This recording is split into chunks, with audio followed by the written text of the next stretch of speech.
This Week in Warhammer News, where we'll be going over the news of this week. Note, if you do want to get this in exactly the week that it is applicable, follow me on Patreon, subscribe. For $1 a month, you'll be able to get all that. So just kind of heading that out there. If you want to get this news from my mouth instead of just reading the articles, exactly the week that they all come out, then follow me on Patreon. That's the best way to do that. I'll probably have an option once I can unlock YouTube memberships to do that as well, but we're not there. But lots of things coming to Age of Sigmar this week. When we're slower on Age of Sigmar, I'll probably be doing more lists and things, but let's get on to it. Rumor Engine. We've got this image. Doesn't give away too much. Looks like some sort of blade that's sort of serrated. Apologies for my thing going on. It's either got some blood or some form of poison. This seems like it wouldn't be blood because it's so thick looking. So I'm gonna guess it's poison or goop or something like that. It could be. So let's go over three things I think it could be if it's indeed Age of Sigmar, which I think is pretty good chance.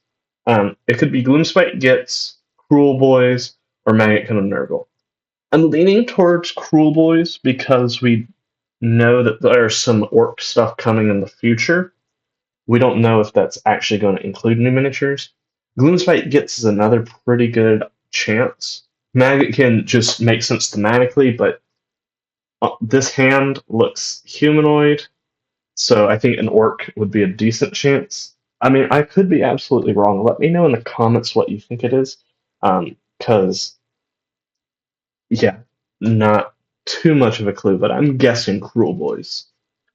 To be fair, that is looking like maybe a little bit more like ornamentation than I've seen on Cruel Boys, but we'll see. I'll probably look at some miniatures similar and see if I can make any comparisons, and I'll pop them on the screen.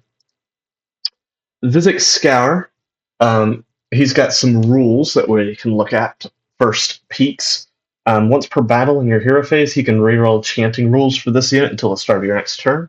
And you have a prayer, answer value 8, so it's a tough prayer to get, but you pick a visible enemy unit within 13 or a visible friendly Skaven infantry unit within 13, make a chanting roll d6. If the target is an enemy unit, subtract 1 from the attack characteristic of the target's melee weapons until the start of your next turn. If the target is a friendly unit, it can use 2 fight abilities this turn. After the first, they get strike last. The chanting roll is a 12 up. You can pick 2 targets instead of 1. So, really strong priest character. Some really powerful abilities there. Krittok. You have foster competition, where you add 1 to wound rolls for friendly storm vermin units while they're wholly within 13 of him. His melee profile attacks, he's got 5 attacks, 3 up, rend 2 damage, and crit mortals. And Doomfang, in any combat phase, he has strike. You can choose to get strike first, but can't use commands. So you're stuck at it, 3 up, and can't increase your armor.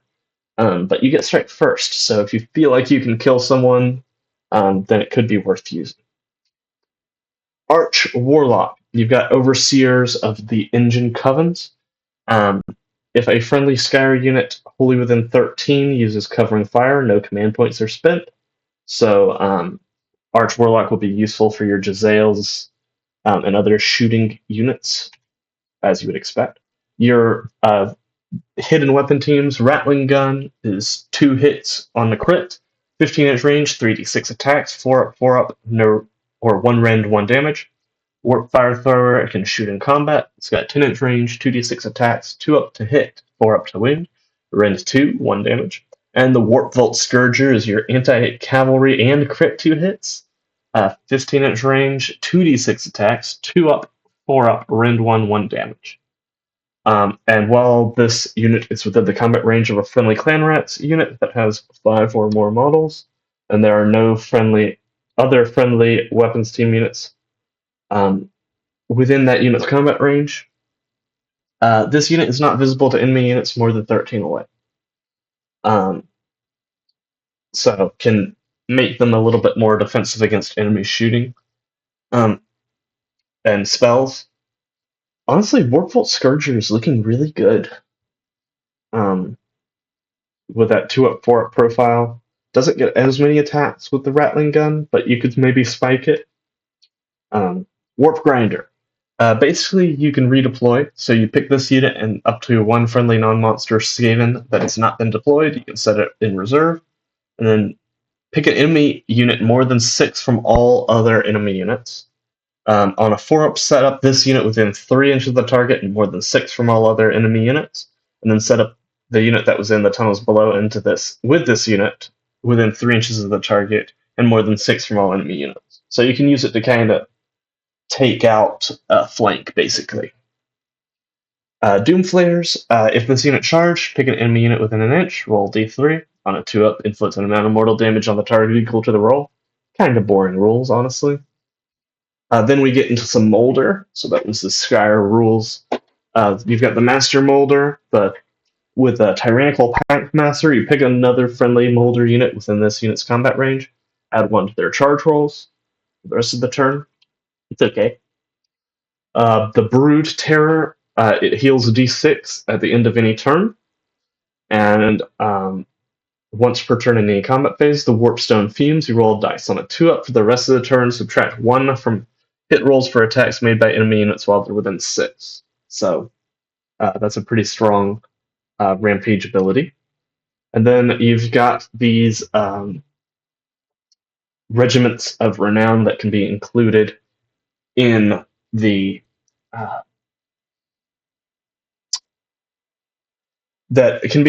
any Chaos Army. You've got the Volt Claws Engine Coven.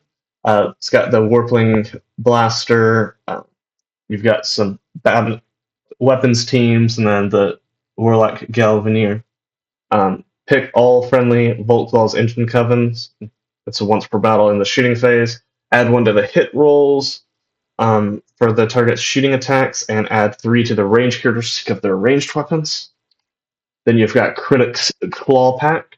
It's got some Doom Flayers, some Storm Vermin, and himself. Add 1 to the attacks characteristic of melee weapons used by friendly Krittok Claw Pack while you have more victory points than your opponent, but subtract 3 from the controlled scores of friendly Krittok's Claw Packs while you have fewer victory points. So you don't want to be the underdog. Then you've got the Great Grand Gnaw Horde, which is Vizzik's, not Regiments of Renown. What are they called? I don't know. But while a friendly Vizzik Skour is within the combat range of another friendly Gnaw Horde, Vizzik Skour has a ward of 4-up. Each time you make a successful ward roll for that Vizzik Skour, and allocate 1 damage point to a friendly Gnaw Horde unit within its combat range after the damage sequence has been resolved.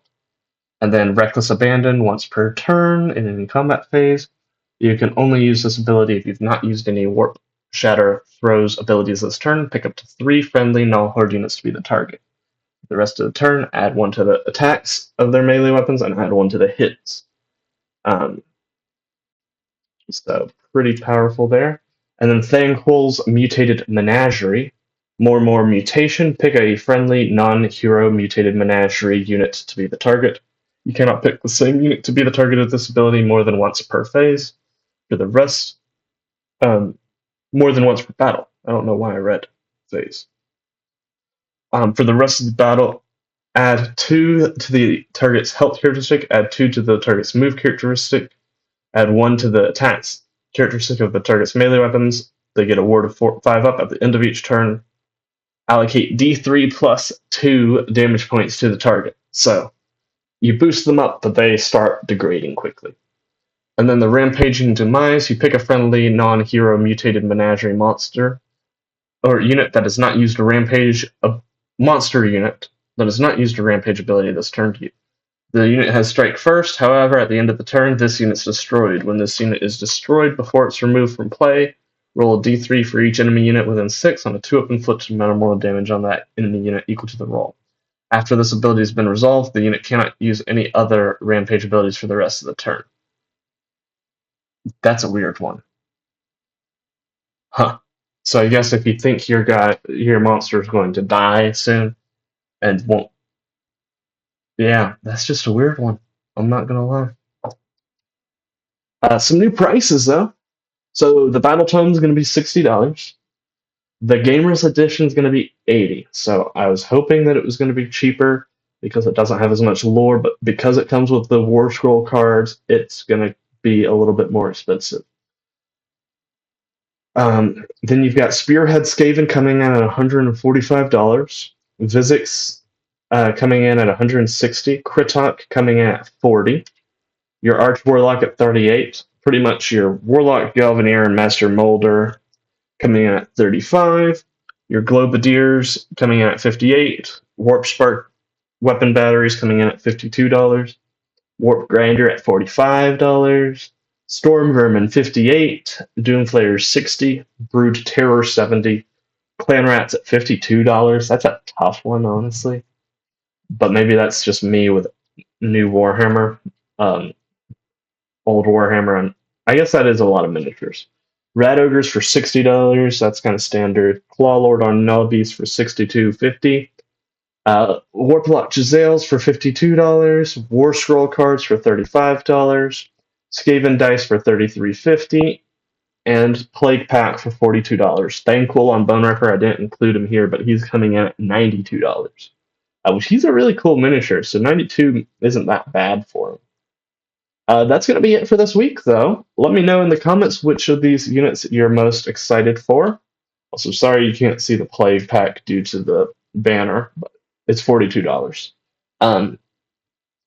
Let me know what you're most excited about. I really think these are going to be some cool changes, some cool upgrades. I'll be covering War Scrolls in trying to cover the Battle Tome as much as possible. I'm not buying it, so until Games Workshop sees fit to send me stuff, then we'll just have to go over what I can get on the app and so forth.